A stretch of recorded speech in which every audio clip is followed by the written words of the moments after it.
The shadow on the summit is China. Canada was really hurting in terms of some of its exports to China still, even with the return of Meng Wanzhou and the return of the two Michaels. Justin Trudeau has not been able to speak to Xi Jinping. Xi Jinping won't take his calls, but on Monday, President Biden is going to have a conversation bilaterally with Xi Jinping. So I think both Andres Manuel López Obrador of Mexico, but especially Justin Trudeau, will be looking for some explanation from Joe Biden as to where things are going between the U.S. and China.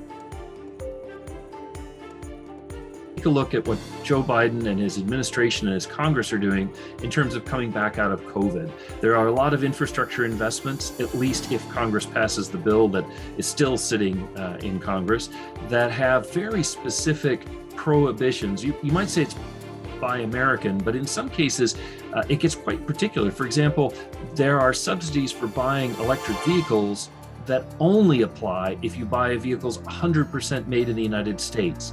Well, that'll just devastate Canada's ability to participate in an EV industry, and it makes no sense, because if you want to build electric cars or upgrade the electrical grid to support electric cars in order to address climate change, some of the key technology and many of the critical minerals you need are coming from Canada. So much like when we were dealing with Trump and he was trying to take a nationalistic stand on things like personal protective equipment or vaccines, quickly ran into the problem of a very integrated economy. He couldn't shut out Canada because he needed Canadian inputs to get the things he wanted. That's the realization that has to dawn on President Biden, and I think Justin Trudeau will have to try to subtly, or maybe not so subtly, make that point with him.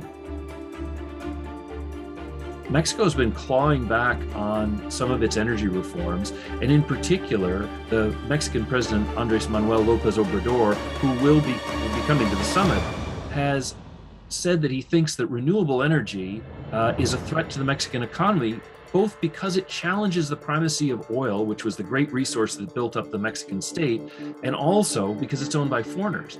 And so he's talking about nationalizing alternative energy in Mexico, some of which Canadian companies built.